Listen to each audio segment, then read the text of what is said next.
doesn't normally speak to me. How long have we been using Zoom now and I still get a fright? Okay. Good evening, folks, and welcome to our second virtual branch annual meeting. Little did I think that this time last year we would still be working in the virtual world, but I guess if I could have predicted that, I wouldn't be working in HR. Thank you so much for taking the time out of your evening to join us. For those of you who don't know me or my dulcet tones, my name is Judith MacDonald and I'm the branch chair for North of Scotland and Islands. I'm now at the end of my third and final year as chair, and it would be fair to say that this year hasn't panned out exactly as we intended. Before we get started, though, let me just share the agenda for the evening.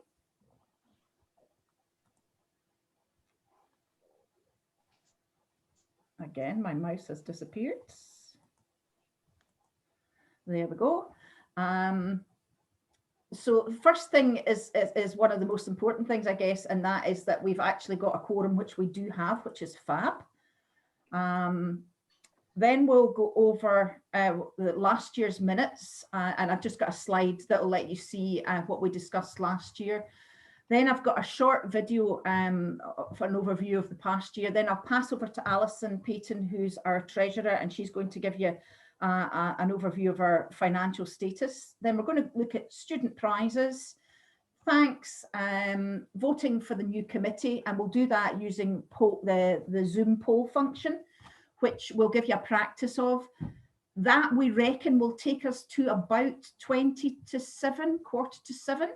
And we'll have a quick screen break before we go into a conversation with David D'Souza about the future of work. So I hope that's pretty much what people were expecting, because that's what we're going to cover this evening. So let me just move on to the approval of the minutes of the 2020 annual meeting. And I'll just give you a couple of minutes to have a read at these. And then I'll be looking for a proposer and a seconder.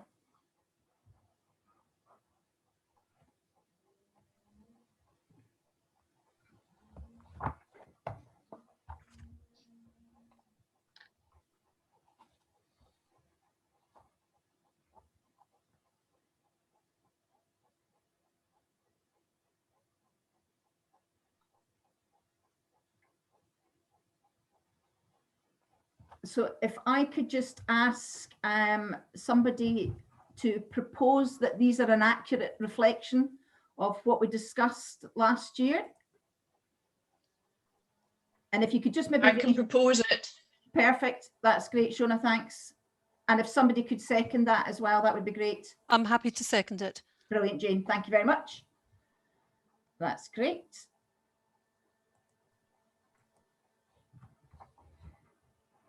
So as with last year, I'm going to run a short presentation which will summarise the events that we've run over the past 12 months. Sadly, I had to film this myself this year as my cameraman has left home and left his mother to her own devices. So apologies for the quality. He assures me that it's done over Zoom. It will be fine. You can give me your opinion in a moment.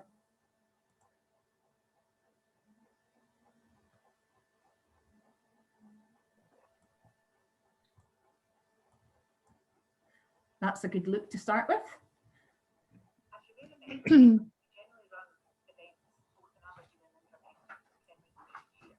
We can't see it on the screen, Judith. I think it's still your presentation that I'm seeing, certainly.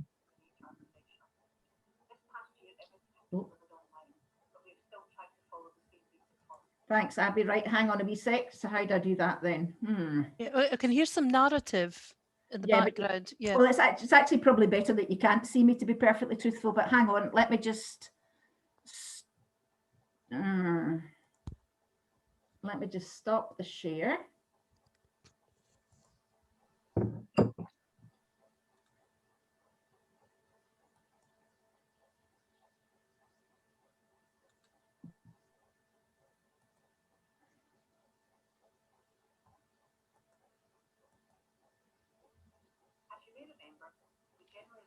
Can you see that now?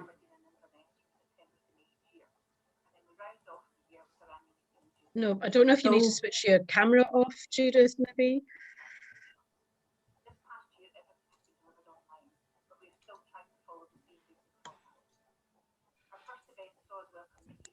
In fairness, this does feel like a good summary of the year. So I think there's been a lot of it.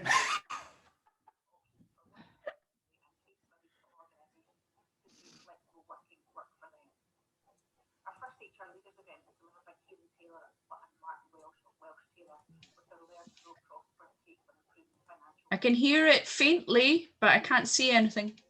Do you need to share the screen, Jude? Is that it now? Can you see it now? Yes. Yep, We can see it see now. you. It's not very loud, though. Yeah, That's as loud as Judith, when you share it, you need to click the tick box. You know, so tick the sound box so that it then resonates. If you don't tick it, we'll just see the visual without the sound. What sound box do you mean, Edward? Sorry. There's when you're sharing the screen, right? Okay, just come out of this. Stop sharing. Just stop sharing. Right. Yeah. Is it attached to the presentation, or you've got it separately somewhere on your computer? It is. I've just hyperlinked it into my presentation, but it's on my computer as well. All right. All you need to do, just open it on the system if you're using a laptop. And then once you're sharing the screen, just select the video itself, not the presentation. And then there's a box you need to tick so that it just shares the sound. And it would just do that automatically. Right, I'm sorry, I'm not following you there. You can tell why I needed my technical support here last year. Okay, the video's on the drive, right? It's on our Google Drive, yeah. Okay, so just click on it so that it's open, but don't play it, just pause it. Right, give me a sec. This is why I should really have done a proper run through with this.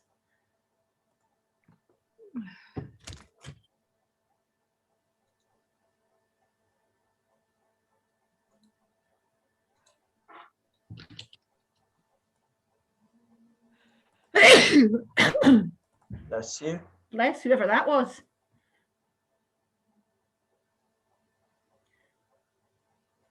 Okay, so now what do I do? I've got the Google Drive up and I've got the video. The video up. Okay, just stop sharing the screen now. Just stop sharing it. Right, okay. Okay, great. Now click on share the screen.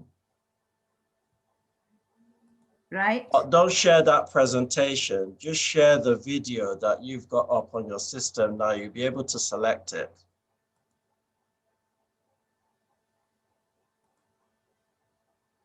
And then there's a box that you would need to click on it for the sound to resonate. Right, this is this box. I don't see what you're talking about here. No, because you're still on the drive. The video itself, no, you need to click on it so that it's on a separate, it's open separately. Not from your drive. If I stop sharing, go to my Google Drive. Download it onto your laptop or anything that you have.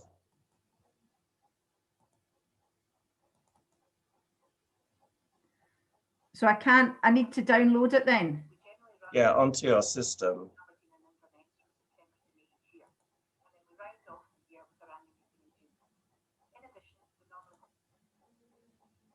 Or if you've got it on a pen drive or something. No, I don't have. All right, okay.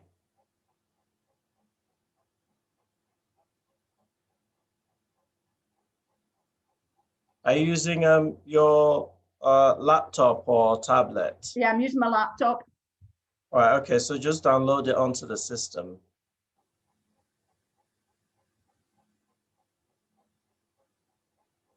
It is doing it. The slow spinny wheel is turning. Okay. The hamster's clearly tired. It happens to the best of us. No. Could we go into the voting first then, or come back, or? Okay, it shouldn't. It's racing through. It shouldn't take too long. Yeah.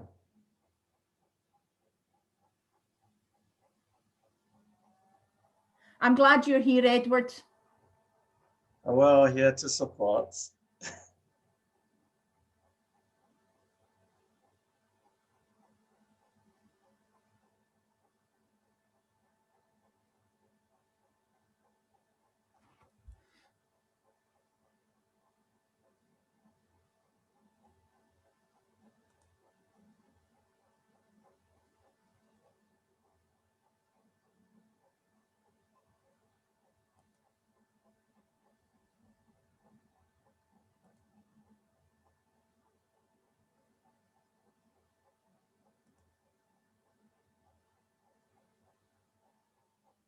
How you getting on? Right, I've got, it says, I can't believe this. I've now got a missing codec. This item was encoded in a format that's not supported. Okay. Right. If you don't mind sharing it, if I give you my email address, you share it through to me. Let me see if I can help from here. I You'd have to can't make me email a it though, 'cause it's co-host, too big. through okay. You can give Look, Edward. do you know what I'll do? I'll just, I've got it. I can just talk through it. It doesn't matter. All right. Okay. Thank you anyway. I really appreciate your help there. No problem. So, right. As you may remember, we generally hold events both in Aberdeen and Inverness from September to May each year, and then we round off the year with our annual meeting in June. In addition, we normally hold 3 events per year for senior HR professionals. This past year has been delivered online, but we've still tried to follow the same basic format. Our first event saw us welcome Nikki Slowey and Lisa Gallagher of Flexible Works, who gave us their take on flexible working options. This gave great insight into the different options from working flexibly and case studies of organisations who have made true flexible working work for them. Our first HR Leaders event was delivered by Kieran Taylor and Martin Welsh of Welsh Taylor, with their Learn, Grow, Prosper take on improving financial well-being. With the impact that the pandemic has taken on people's finances, if they had been made redundant or had been put on furlough, we thought that this was a critical topic for senior leaders to discuss. Understandably, wellbeing has been one of our main themes for this year, and we kicked off our October event with a mental health panel featuring Carolyn Taylor, Head of Mental Health, Resilience and Wellbeing at International SOS, and Morag Ormston of Moonster. Carolyn gave us an overview of understanding change and building resilience, and Morag dovetailed that with practical exercises to help manage our wellbeing. Later in the month, I took part in the CIPD Scotland-led student inductions. This combined national and local information for students and reached a truly global audience, with our furthest away participant joining us from India. That same evening, we had Susan Gordon and Des McKell focusing on relocating partners, the key to assignment success. Although we didn't get the turnout we expected at this event, those who did attend raved about the quality of information and experience passed on by Susan and Des. We also introduced a branch coffee morning that enabled members to get together for a virtual chat. These have continued throughout the year, taking place approximately every 6 weeks. November saw the first of our recruitment-inspired events, What Next with Campbell Urquhart, Managing Director of White Cube Consulting, giving career tips on how to get back into work following redundancy for those impacted by the pandemic and the oil and gas downturn. We also welcomed Roisin Connolly, who gave us a great introduction into how we can identify and then support the hidden carers in our team. December 2020 saw the return of the employment law quiz, where Sean Saluja and Andy Atwell tested our knowledge of all things legal. Kathy Christie came back to run a follow-up event to help us reflect on what we had learned about developing our workforce remotely over the past 6 months. We also welcomed Stacey Edgehill in an event designed for our student members about making the most of themselves and their expertise using their CVs and LinkedIn. In January 2021, we were delighted to welcome Dr. David Caddick, MBE, to discuss leadership in turbulent times. David gave us a fascinating overview of the work he was involved in responding to the COVID pandemic and all the logistical challenges that it brought. January also saw the inaugural branch book group. This has been really successful, with some dedicated bookworms meeting up once a month to discuss a range of books, including Start With Why, Turn the Ship Around, and Be More Pirate. And I'm delighted to report that next week we'll be discussing our 6th book of the year, Mindset by Dr. Carol Dweck. February felt a bit like Groundhog Day, as we were knee-deep in snow, wondering if spring would ever come. And we had Alison Woods of CMS back to refresh our senior leaders on the delay legislation relating to off-payroll working, or IR35 as we've come to know it. This was almost exactly a year since she had given her initial presentation, but we thought it was worthwhile doing a refresher given the launch was delayed by a year due to COVID. Our branch event saw Head Torch presenting on having confidence and supporting conversations about supporting our staff struggling with stress or mental ill health. This was a really interesting event and gave practical, down-to-earth ways we could support those who are struggling. We also had Susan Gordon back again, this time with her sidekick Erica Cargill, who both donned their metaphorical masks and capes and showed us how to go from imposter to superhero.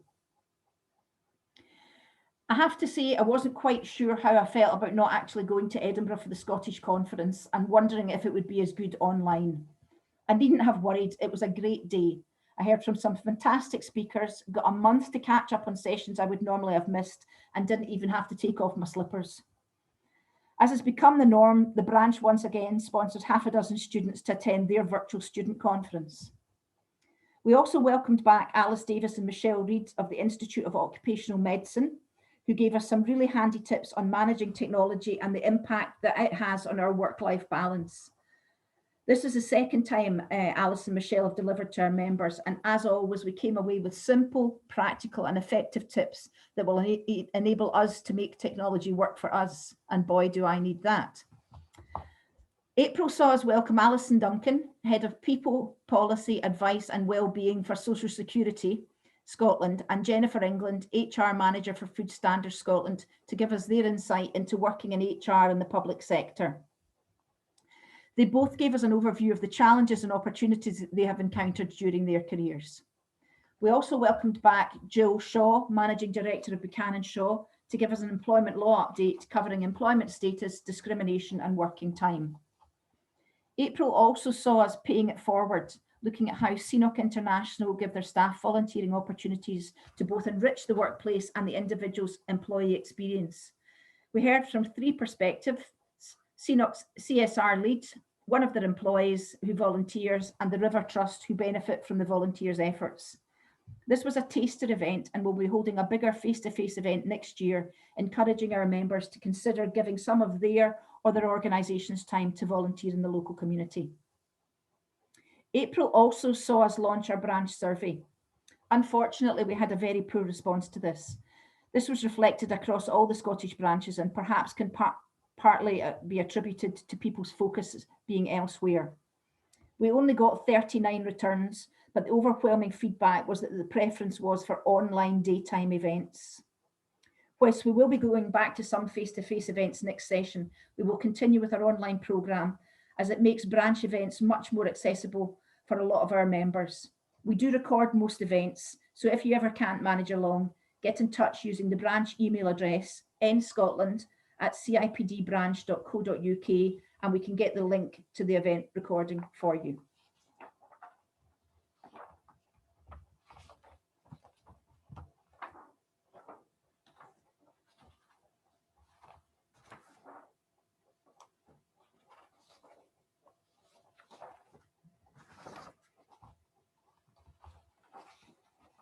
I seem to have lost a page of my notes. This really isn't my day. Oh, dearie me.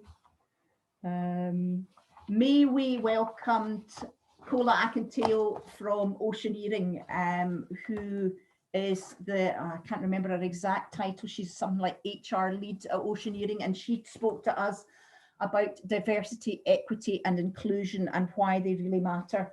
And she gave us a really great insight into what they do. Oh, I found my page, thankfully.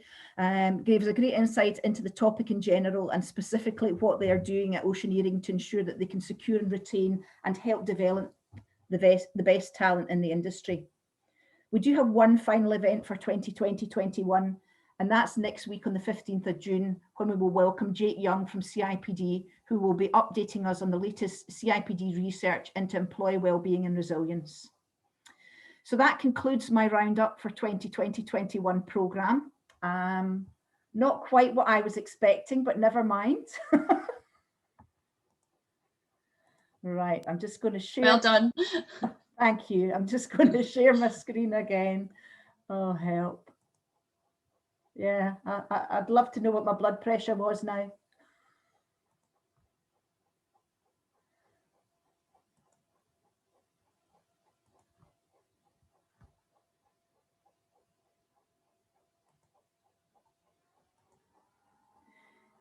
Can you see Treasurer's Report 2021 now, folks? Yes. Yes. Yes. Great. So I'm just going to pass over to Alison Payton, who's going to give us just a quick overview. It is literally one page because there's been so little financial transactions, but Alison, I'll pass over to you. Okay, thanks Judith. Good evening, I'm Alison Payton. I've been the Treasurer of the branch for the last 3 years, and I'm going to give you a very quick top level view on expenditure over the last year. Just a few points to note. The budget includes expenditure incurred both by the Aberdeen Group and the Highlands and Islands Group. The budget was just over 13,000 for the year, and due to lockdown, we've spent just about 4,000 of that. So the bar chart shows the areas of expenditure in total for each of the different parts of the budget, and the actual spend is shown in blue with the total in purple.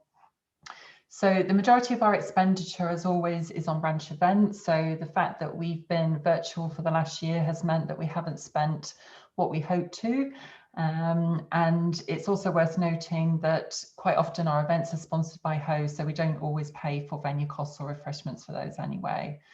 But yeah, the money, the kind of surplus from the budget will go back into the central pot and be reallocated for this coming year. We hope to have more face-to-face meetings during the next year. So thanks very much, and I'll hand back over to Judith just now. Thanks very much, Alison, for that. We have submitted our branch plan for 2021-22, and we've just got a couple of small tweaks to make to that, and then that will be approved. We're going to now look at student prizes, and I suspect we're going to have the same issue that we did because I've got the stuff embedded in my presentation, which is a bit unfortunate. Anyway, I'm going to crack on with this. We are absolutely delighted to support students who are part of the branch and recognise them for the achievements that they've made over the last year. The first student that we've got is Kate Mitchell, who was the full-time MSc HRM from RGU. And I'm going to try and play this because there's a little video and it literally is only a minute. You probably won't hear the sound. It's not brilliant. It wasn't great when we recorded it. But I'm going to play it anyway, and then I'll talk about the other winners. But this is Kate.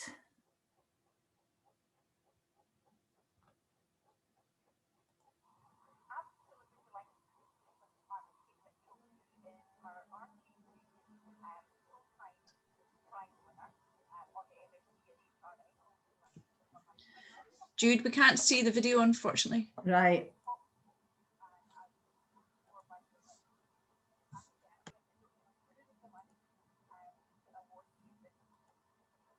Can you see it now? Yes, I can see it now. Right, I'll just play it again. It's only a minute anyway.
So I don't know if you could actually hear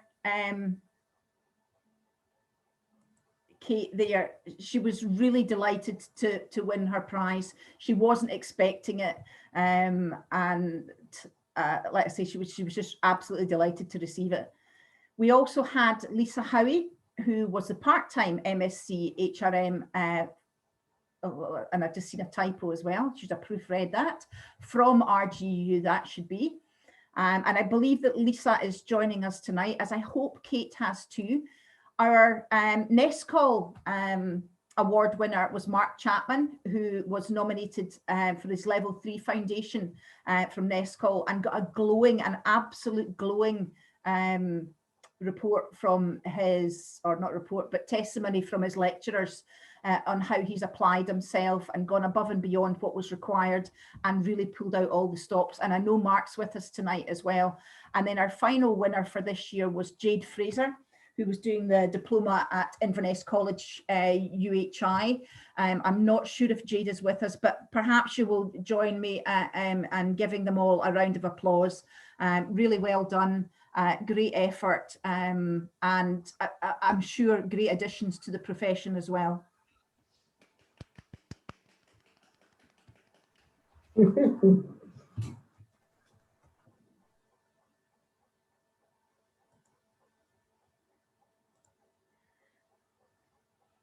I've just got a few thanks to do. The first one is to thank all our presenters who gave up their time to present at our branch events. We couldn't run the programme without them. They are fantastic. As you've probably heard, some of them have come back and presented again and again, you know, over the years. And we are very fortunate to, you know, get fantastic support.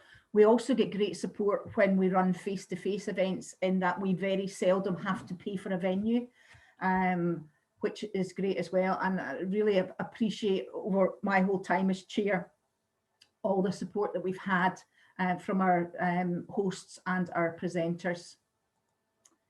I want to thank the committee as well, who really pulled together to make the branch programme happen. They've worked really hard this year, given that they've all been flat out in their day jobs as well. And, you know, whilst online is much easier to run, it's still great. We've got a great committee. They put a lot of effort in, and again, the branch would be much poorer without them.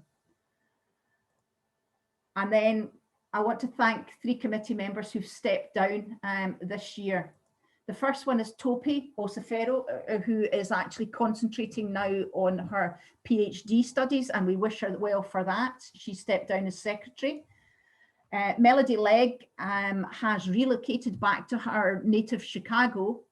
She headed up the Inverness event group, and Karen Reid has relocated to Devon.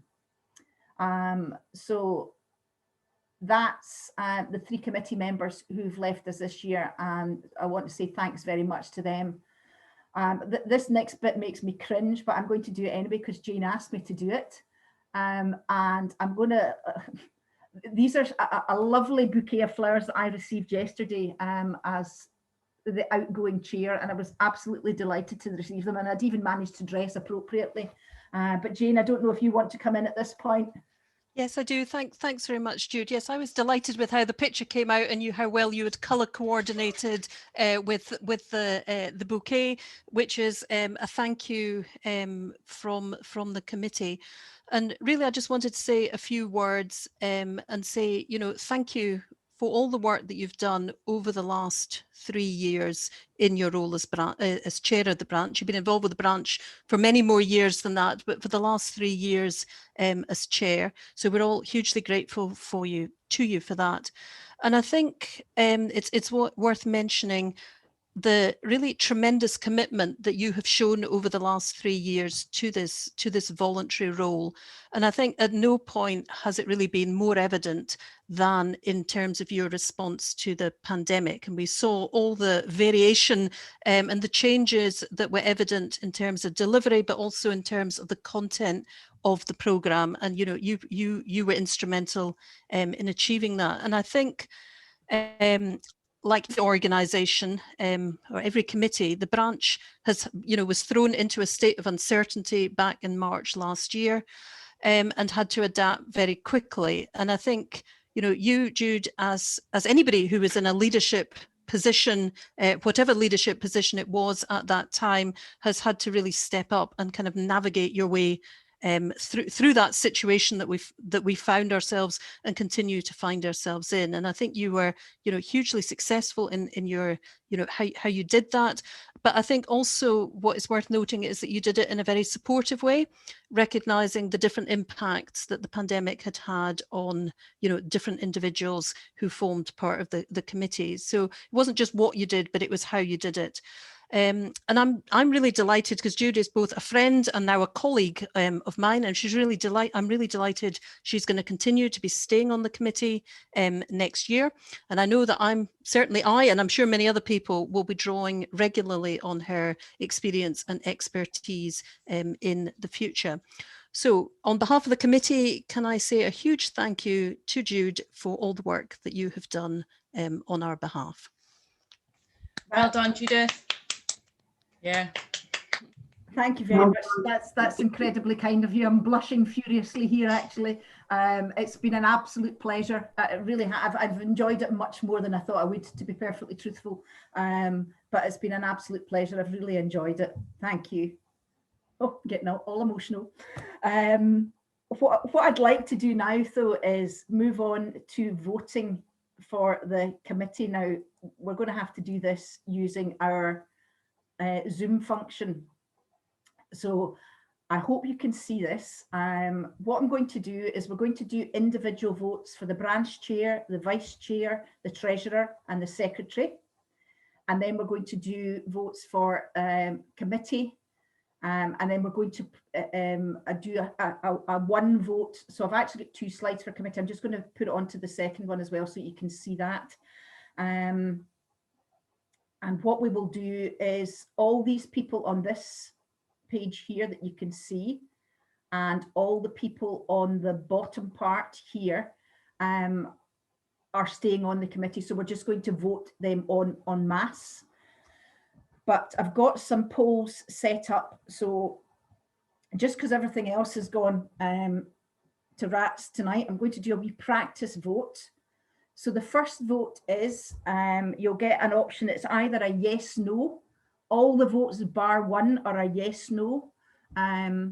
So I'm going to launch this poll. And it's a very good closed question. And I'd like you to answer it. Do you agree today is Wednesday?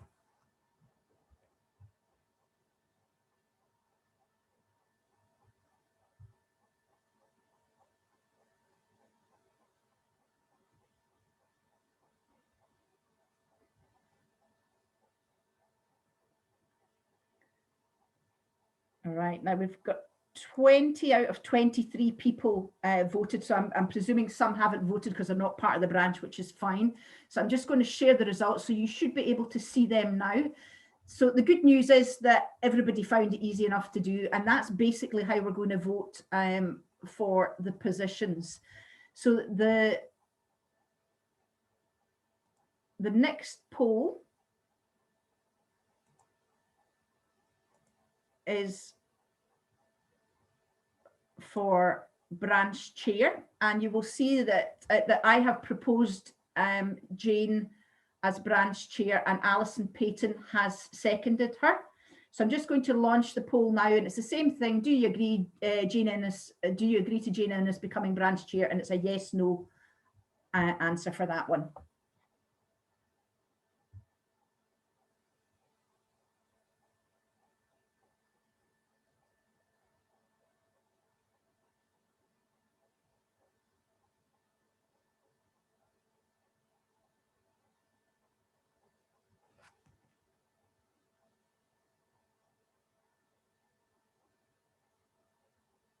So I'm just going to close the poll. It's coming up for 30 seconds now, and share the results. And I'm delighted to say, Jane, that 94% of people want you to become chair. Well done.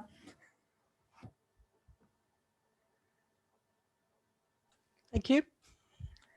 So the next vote is for the branch vice chair, and this is Alison Payton. And Jane Ennis has proposed her, and I have seconded her. So again, if you would all just like to vote do you agree to Alison Payton becoming branch vice chair?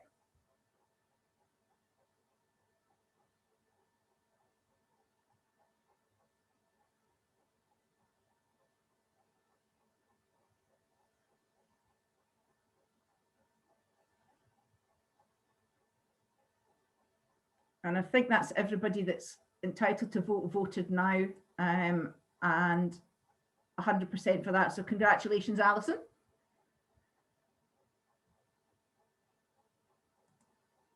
And then the next vote is for branch treasurer, and we have Anthony Angoboso, proposed by Jane Innes and seconded by Alison Payton. So again, if I can ask you to vote if you agree that Anthony Angoboso becoming branch treasurer.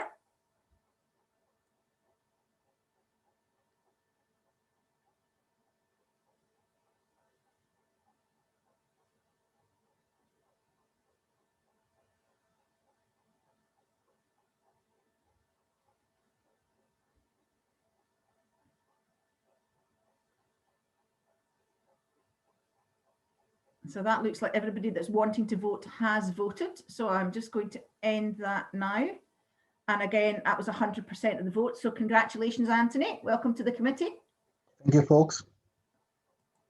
And now the next vote, this is slightly different because this is for the branch secretary role. And we actually have 2 people up for this role. So in this instance, rather than a yes, no, we have Laura Simpson and Lola Subaru, who have put themselves forward for branch secretary. So I'm going to ask you which you would like to vote for, Laura or Lola. And I'm just going to launch that poll now.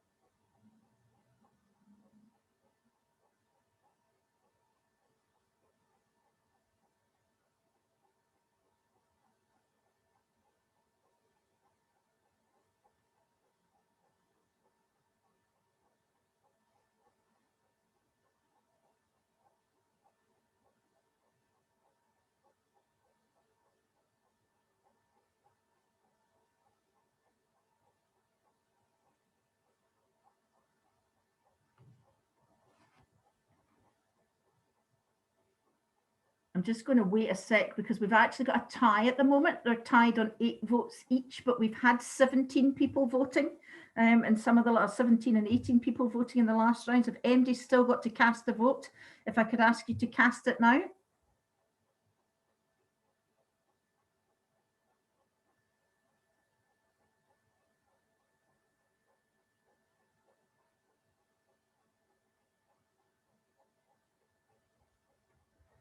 Right.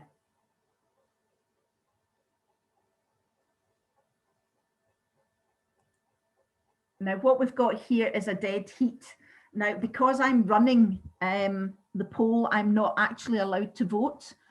And what I'm going to do is give a casting vote. And I'm delighted to say that we're not going to lose either Laura or Lola because they've both said that they'll be happy to come onto the committee.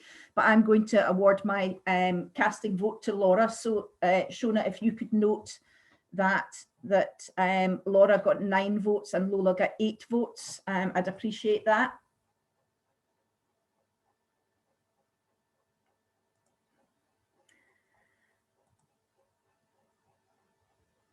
So now we're on to polling for the regular committee, and I'm asking if you agree to me becoming an ordinary member of the committee now that I've stepped down as chair.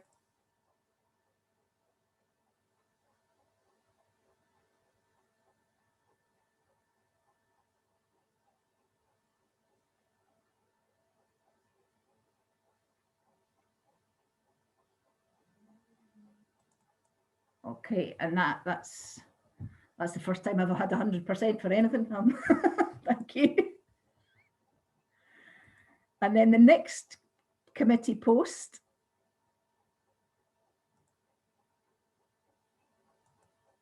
is, oh, sorry, the wrong one.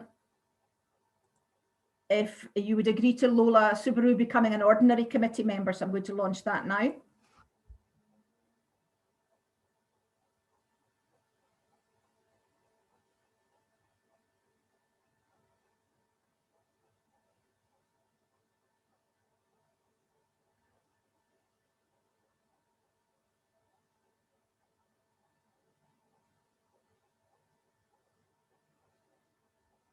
Okay. And that again looks like 100% of people have approved that, Lola, I'm delighted to say. Thanks, everyone.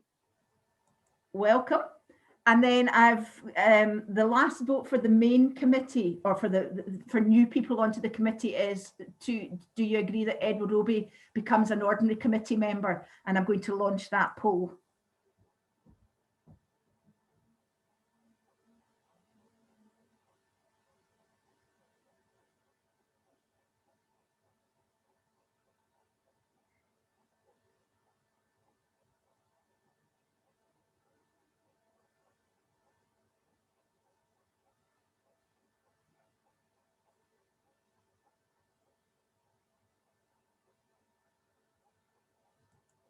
Again, that looks like everybody that's voting has voted yes. So welcome, Edward. I'm sure your technical skills will be greatly appreciated on the committee.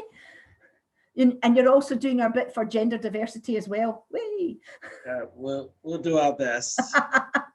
Great stuff. Right. Thank you.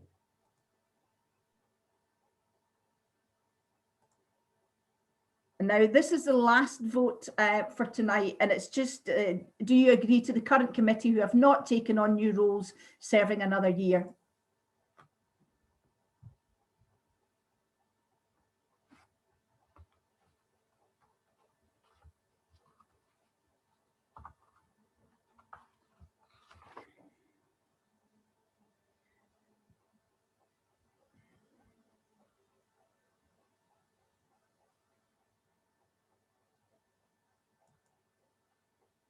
And I'm delighted to say that that was 100% of the vote as well. So thank you very much for taking part in that.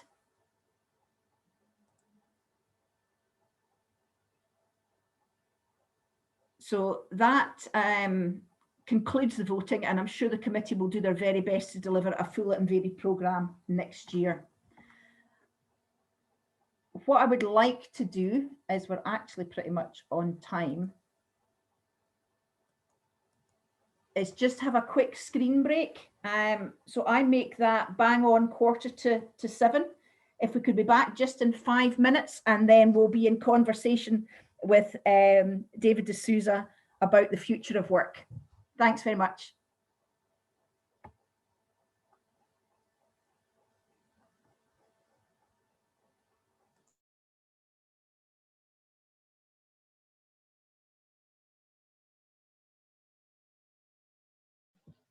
Jude, do you want to stop recording?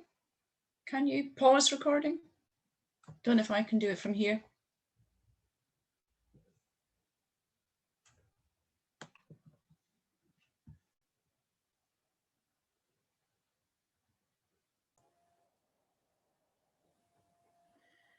So welcome back, folks. Hope you all managed to get a drink. And I just want to introduce our speaker for this evening. I'm absolutely delighted to welcome David D'Souza, who's joining us from London, I presume, somewhere. David, is that right? Do you know, it's worse than that. It's south of London. It's not even London. And last time we spoke, I had a Welsh pillow over there. So I've got a can of BrewDog next to me to try and like tip my hat to the location. But yeah, I apologise to everyone for location and nationality. It's all right. It's not a problem. We're very welcoming here, despite what you might hear.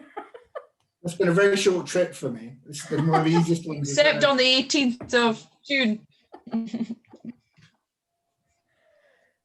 So basically, David has come along to share his thoughts with us tonight about the future of work. And I'm sure you all know that there's a lot of work going on about the People Profession 2030. And there's so much changing. I mean, if actually you can think in the last couple of years how much things have changed, even if you think back to the end of 2019, who would have thought that we would have been working the way we've been working the past sort of 15 months? Nobody thought that that was possible, you know, or very few people thought that it was possible, and hey ho, it happened overnight. So David, really, I've got a few questions for you, and I would really encourage everybody that's with us tonight to add questions into the chat box if you want to ask David anything specifically. I'm led to believe that he's not able to predict the winner of the Euros. Who would have been able to predict that Scotland got there? Mind you, you know, you'd have got good odds on that, actually. If we have to see that Gaza goal one more time, though, I have to say, and I suspect the BBC will continue to play it. They keep playing it when he scored against Scotland. The last time I think we were at any championships anyway. I think we should play a proper sport like rugby, but enough about that. Perhaps we'd be better talking about the future of the profession. So, David, let me ask you the first question we've got for you. What do you think HR needs to do differently over the next few years?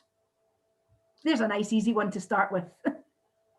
I think there's a few things. One is to recognise the things that we do really well and what's valued actually by organisations and the people that work in them. So I think as a profession, we're notorious for a bit of navel gazing and a bit of beating ourselves up. And I think actually it's a really good time to be on the front foot. So we've had a year of absolute turmoil, and HR have played a critical role in helping steer organisations through that. So now's a really good platform for us to look at what we do next. But I think what is clear is that some of the areas that would have been tangential or kind of less important to organisations a few years ago are now absolutely key. So you look at areas like wellbeing, you look at areas like inclusion and diversity, and that means that we've got an incredibly broad area that we work across. So I think HR needs to do a few things. It needs to be really confident in what it's delivering in. So be really clear in what we can deliver and what the chances of delivering that are. So a good example is IND. I know lots of HRDs are under pressure to immediately solve that as a problem, but actually it's complex and it's systemic. So we need to not use that as an excuse not to make progress, but equally we can't make promises that things are going to change overnight because they won't. But we can lay the foundations now for what needs to come next. HR, we know, needs to become better in terms of use of data and analytics, and also kind of, you know, as an organisation, we talk about it a lot, use of a genuine evidence base. So everyone's busy, everyone's under pressure, don't follow the next fad. Look at actually what really makes a difference in organisations and the research that's out there and the organisations that have genuinely done stuff well over time, and learn from that. And then the final one's just, you know, being more outcomes driven. So there's a difference between stating things in a really nice way and really making a difference in organisations, and we'll all recognise from our own organisations, or the ones that we work with, the people who talk it and the people who actually make it happen. And it's absolutely focusing on that, because we've had, if I were to be critical, we've had a good narrative around some things, but we haven't delivered enough change. Everything's been thrown up in the air over the last year. We've got some agency and some influence over how it comes down. So it's a really privileged position, and we need to use it to genuinely help drive that change. Yeah, great, excellent. What do you think learning and development can learn from the crisis? I think L&D it's really interesting. So we've known from a bank of research for a long amount of time that actually lots of the ways that learning was delivered within organisations wasn't incredibly effective. So either it wasn't spaced out effectively, so it was single events, kind of one and done, or it was sheep dip, so it wasn't very tailored, and we didn't make the best of a kind of blend or understanding actually of where learning really happens in organisations. L&D has had to, in most organisations, embrace technology more fully, more rapidly than it might have done in the past. And the key now is to, again, get away from some of the lazy outcome metrics that we might have used, or input metrics. So, you know, hours per learner, investment per learner, and genuinely judge our success in terms of how we're helping people develop and how we're enabling them to flourish within organisations. So again, shift to the evidence base, look at what's working, really focus on that outcome. But what we've also seen is that speed that L&T teams have had to deliver at has been a greater expectation than ever before. Harness and keep that speed, but make sure that actually we're doing it in a blended way. Because some stuff will be, I think face-to-face training has been unfairly maligned, but it was too much on a pedestal before. absolutely got to find that balance. So it's been a really challenging year for all parts of the profession, but actually we need to make sure that we're not just putting people through digital because we can, we're putting people through the things that are really going to help them develop. And I think resolve that final question as well, which is, I always get asked, is it the responsibility of the individual or the responsibility of the organisation to kind of support learning? And it's both, right? People drive their own careers, but the organisation needs to support that and signpost the opportunity for people. And if we can do that, then I think, yeah, there's a really good chance again that the outcomes will shift to where some of the narrative would have suggested they should be in the past. Thank you.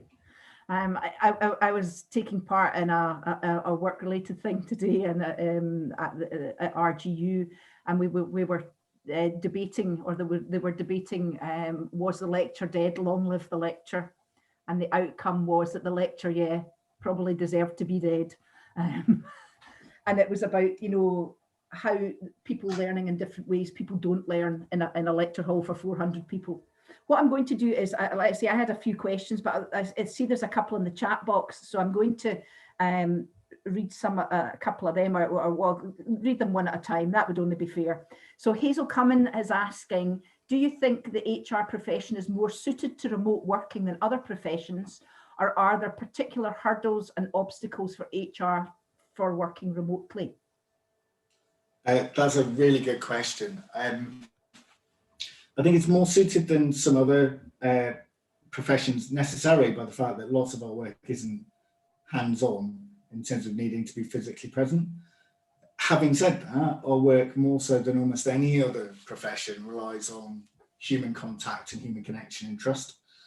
And I've always said, you know, there's a bit of the job that for any of you who've done it a long time, you know, that isn't about the process and isn't about the formal bits. It's passing someone in a corridor and knowing that something's not quite right for them and asking how they are and finding out that something's not there. It's the conversations we have that change the arc of someone's career or the way they feel about an organisation, or help someone open up about something that they've been keeping private that maybe actually you need to act on.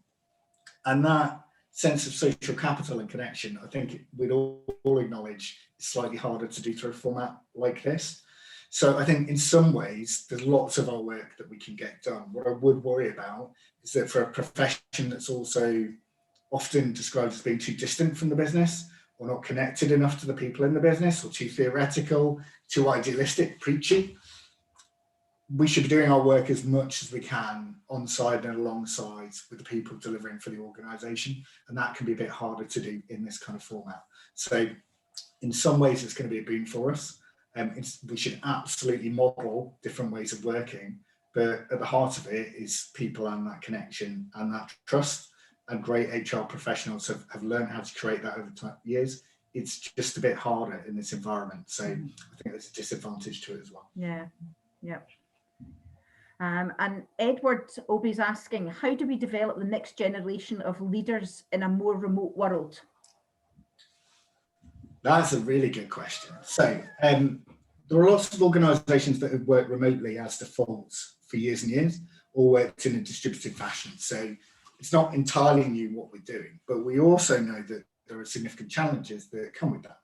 So if you look at ONS data for the last 10 years, which is a good sample set probably for anywhere that you live or anywhere that you work, people that work from home have been 40% less likely to get a bonus and half as likely to get promoted.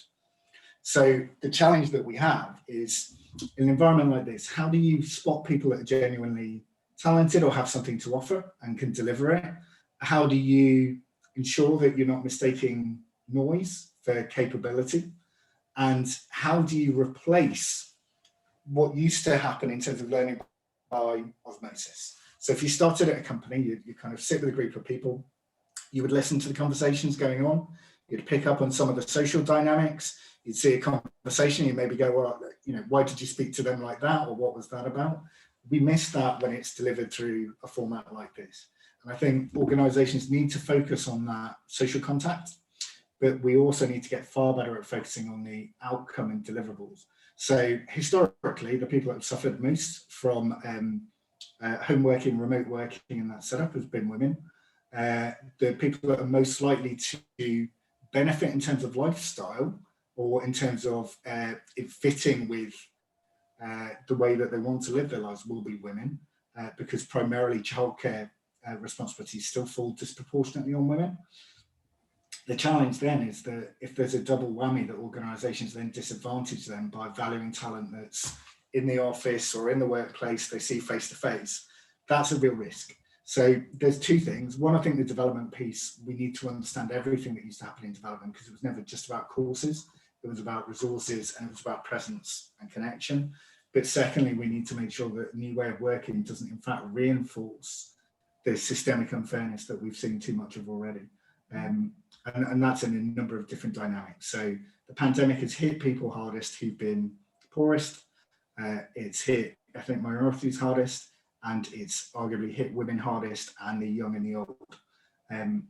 We've got a chance to fix for some of that, but it won't happen by accident, because actually the precedent and the stats so far would suggest we'd be in danger of making that worse. Yeah. Okay. That wasn't very cheery, was it? Also, the upside is that as you have people who've experienced this and get used to leading in this way, then I think there's more of a chance for us to being able to solve for some of those issues. So I think for lots of us, we worked our entire career in a very different way, and we're having to adapt. For some people come to it, they will think and find different ways of solving that and be better leaders than we were in this environment, in this format. Yeah. Cool. A question from Abby now. She's saying, how do you think we can take some of the crisis mode innovation into our working lives generally, or HR/OD specifically, if you prefer, i.e. making big change, tech advancement through choice, not triggered by crisis mode? So if I answer it from an OD standpoint, it's about genuinely marrying the understanding of the pace that we can work at. So there are lots of organisations that said they couldn't do things that suddenly found out they could do within a month. So take that pace, take that possibility, but think about it with that OD lens on, of a genuinely holistic approach to work. Because one of the things that happens at pace is quite often we don't understand all the knock-on impacts of things. We don't have a chance to think it through. So I think there's an opportunity for organisations to, some would call it agile, but I think it's slightly different to that. I think it's working at pace and then pausing and reflecting and checking and analysing and then working at pace again. There are too many organisations that I know, and I won't name them, but if you looked at their annual objectives for HR each year, they'd look the same, because they're never quite solving the problems that they set out to. And I think what the last year has done is shown actually how much can be done, remarkably how much can be done in a short time by people who are focused. But it's also shown some other things, that people suffer from burnout. There's only so long that you can go at an incredible pace of work, and that quite often you try things and they fundamentally don't work. So we need to be humble enough to make mistakes, come back and try again. But I think what that crisis mode and that sense of innovation and can we solve for this can do, if we bring it every day to our work, is allow us to genuinely start solving some of the intractable problems that we've seen. So we talked a long time about diversity. Have things got better? Marginally, but certainly not in any dramatic sense. If you look at the ethnicity pay gap, or you look at the gender pay gap, you're talking about decades before you're getting close to those being solved. But actually, if we can bring, again, a sense of urgency and creativity to those things, you might be able to accelerate progress in some really important areas. Okay. Now, Abby's actually, I will come back to your question, Anthony, but Abby's asked a question that was back to the leadership question that we had. And she's saying, can we adequately rely on that data, i.e. less likely to be promoted to get a bonus when the playing field is different, i.e. last 10 years working remotely may have been the exception, the odd ones out in the team, or as organisations with this approach, where recent changes may have in some ways leveled this, though only if we work to keep it level maybe? Yeah, so it's a really good challenge. Is what happened in the past always a guarantee of what's going to happen in the future? No, but it's probably the best reliable indicator we have of what may happen if we don't adjust working practices or we don't factor that into our planning. So I said before, and I think it's a really important thing, we've thrown everything up. We've got some choice over how it comes back down. if it comes back down in the same way as it does before, and we keep doing what we did before, what you will get is that unfairness, but on an even greater scale. If what we do is find a different way to lead, be, and enable organisations, then actually some of those things you can take as a great opportunity. So what should be the case is that whereas flexibility and the ability to work remotely would have stood in the way of people's ambitions before, and their flexibility and their accessibility to work, we should be able to take that out. That's the ideal. The worry is, in fact, that you end up then with a group of people with more contact with senior leaders on a more regular basis who get all of the promotions off the back of it. That's the risk. So being cognizant of the risk whilst creating something new and better to solve for it, it's absolutely the optimal place to be. Okay, great. All right, Anthony, I'll come back to your question now. He's asking you, David, what do you think are the key HR challenges for driving employee engagement in a more virtual world? I think there's a key one around flexibility. So that's not just flexibility of location, but actually genuinely thinking about flexibility of time, approach, and looking at how you can get the best out of people and set work out for them in balance with the organisation's needs. And I think that's a key bit that's getting left out of some of the narrative at times.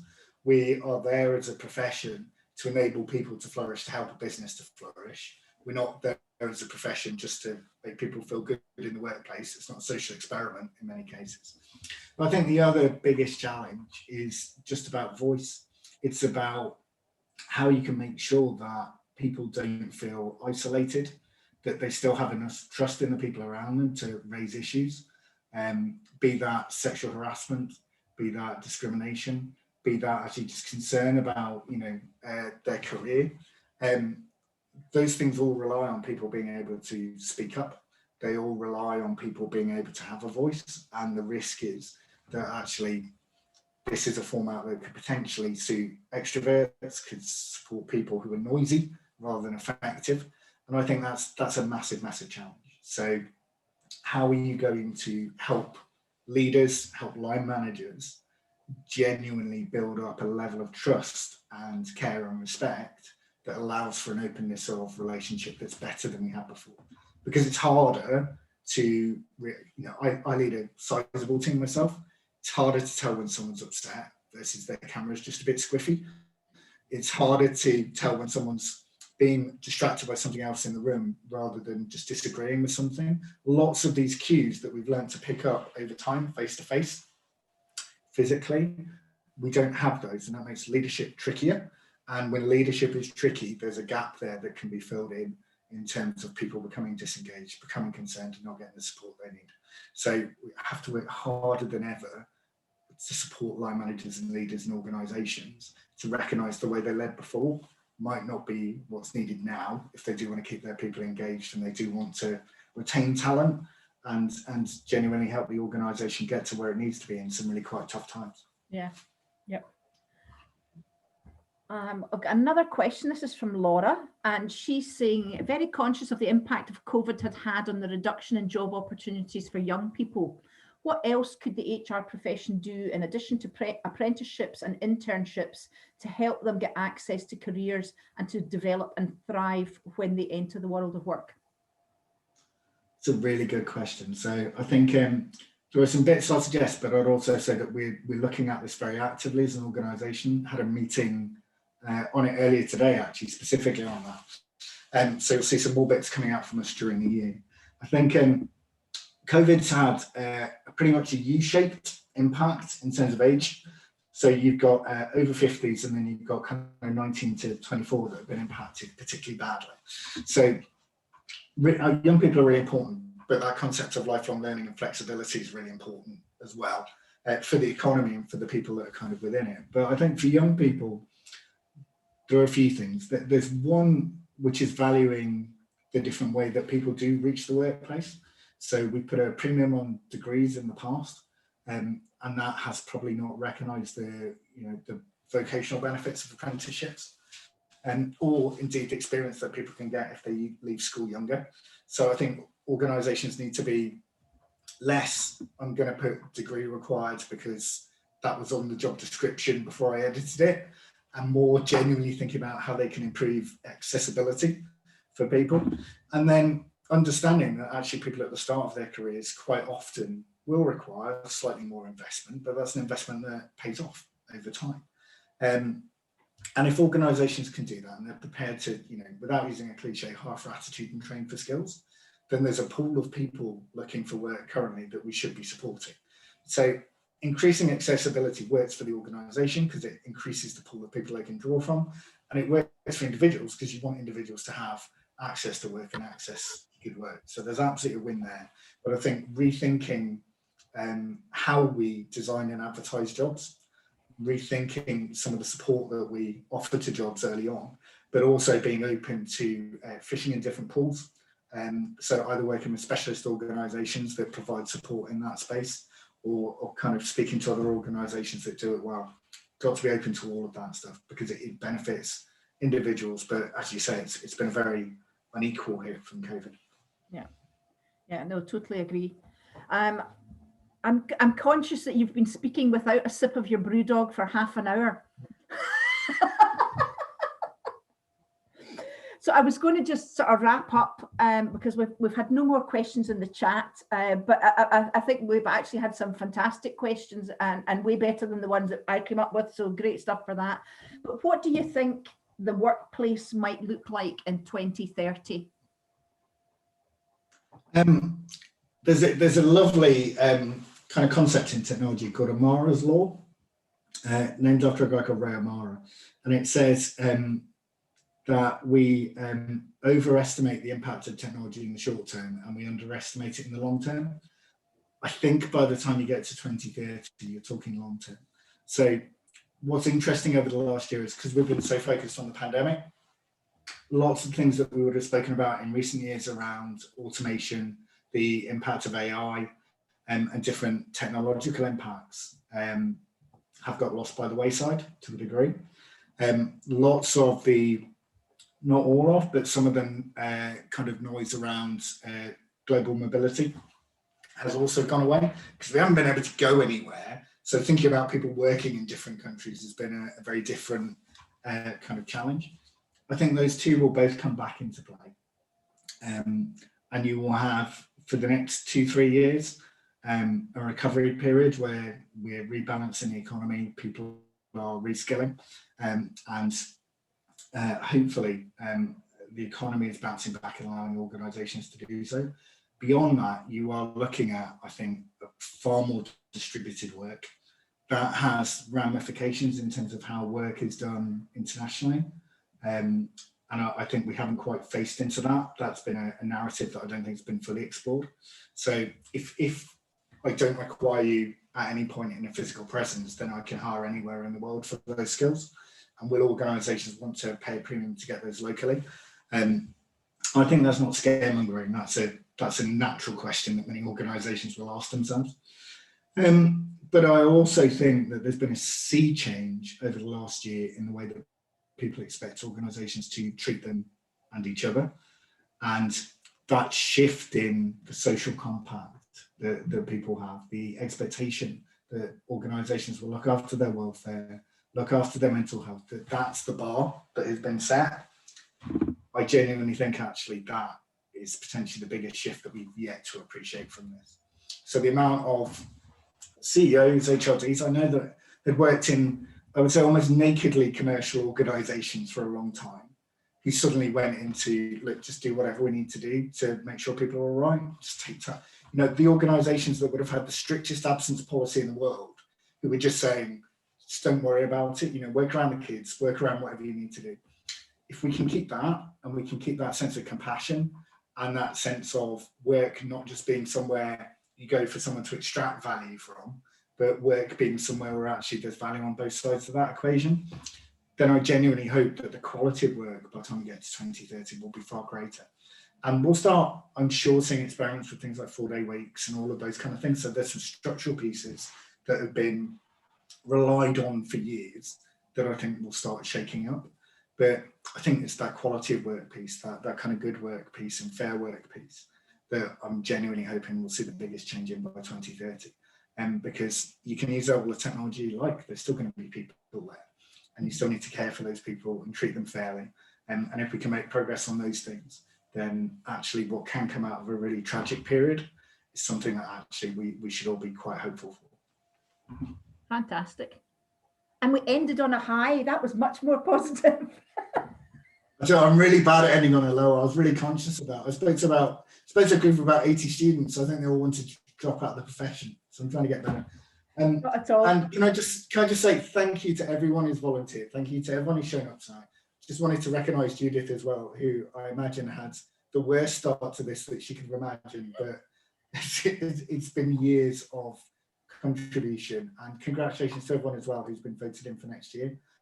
So genuinely thank you. It's a remarkable profession that's done remarkable things, but I think the amount of people that step up and say that they want to not only look after their own careers but contribute more broadly is something that's genuinely remarkable. So thank you all very much. Oh, delighted to have you, David. Thank you. And that was very kind of you to say that. Listen, folks, that's us come to the end of our annual meeting for 2021. It's like I say, it's been my absolute privilege to be the chair for the last 3 years. I've enjoyed it way more than I actually thought I would. I know I am handing over to an extremely safe pair of hands in Jane and the rest of the committee.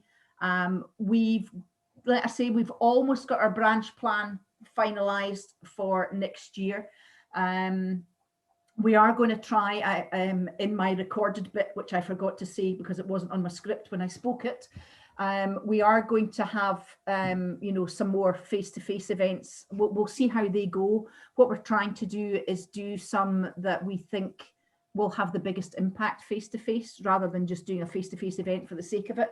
Obviously, with our demographic or our population spread, online works really well. But I hope to see you all. I'll obviously be continuing in the committee, so I hope to see you all at events in the future. But thanks very much for taking part tonight. It was lovely to see you all. Congratulations again to all our prize winners. I'm delighted to see some of you are there tonight, and welcome to all the new committee members. And thanks for all the support that I've had over the last 3 years. I really appreciate it. And thanks again to David for giving up his time. Looks like the sun's out with you. I've got rain here, so away and enjoy the sunshine. But thanks again, folks. Nice to see you all. Take care. Thanks, Jude. Bye, everyone. Thank you. Bye. Bye, everyone. Take care. Bye, everyone.